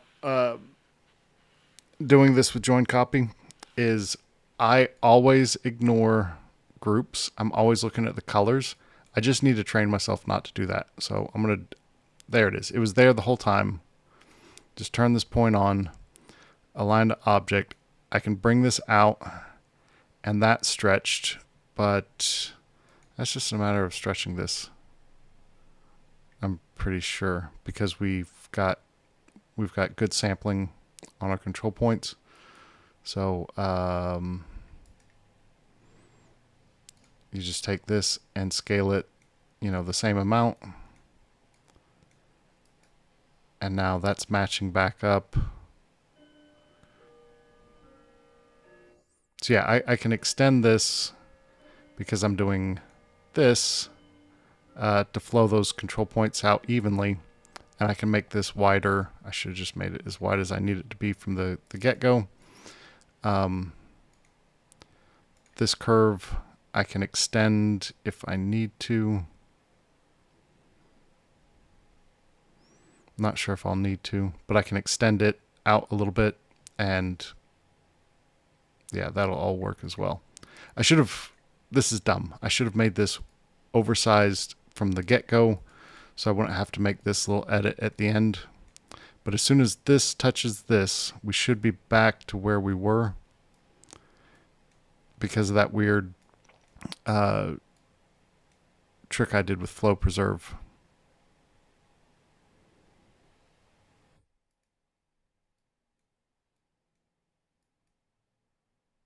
Yep. That's matching all the way around. It's a little tight right there, but we did a lot of editing.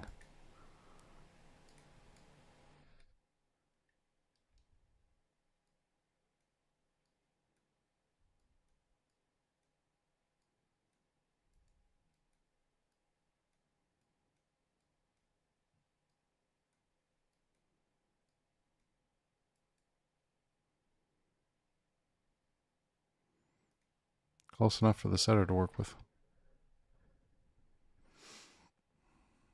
Okay, I think I'm going to stop it here.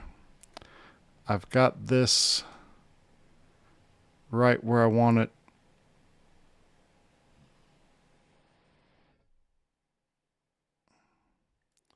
So when I go to make this back, I've got this wall. It's a little bit lower than where the wall was before, but this is a solid wall. So what they had before was just this little thin support. Well, it started out as a thick support. The setter cut it way down to here and thinned it out. But what I'm going to do is take and just make the support deeper. So I'm going to go all the way to there and leave this at the same level that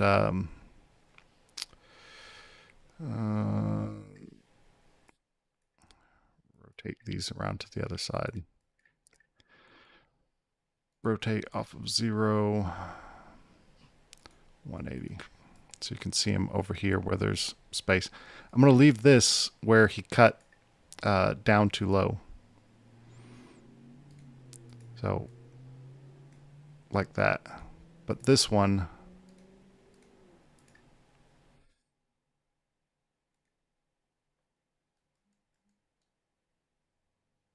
that's touching there, but when I rotate 180, it's not touching over here. All right.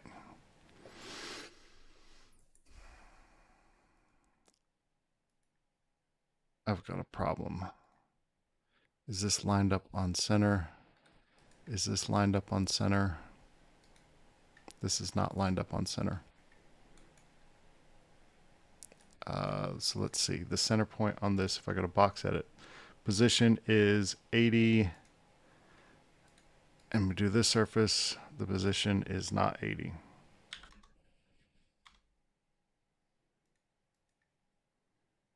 Okay, so now if I rotate this back the other way, well, I'm going to set this to touch the bottom. That is a rookie mistake. I don't know how I did that, not getting that centered.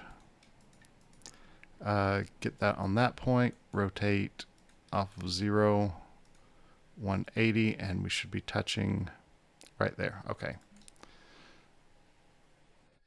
Somehow this got bumped off of center. Yeah, so I'm just going to take this and move this down the wall so this will have more meat below it than where they had on theirs. And hopefully that gives it enough structure. Maybe I bring this down just a little bit more.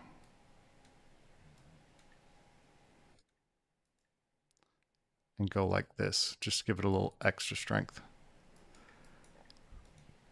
Because we don't want this happening again.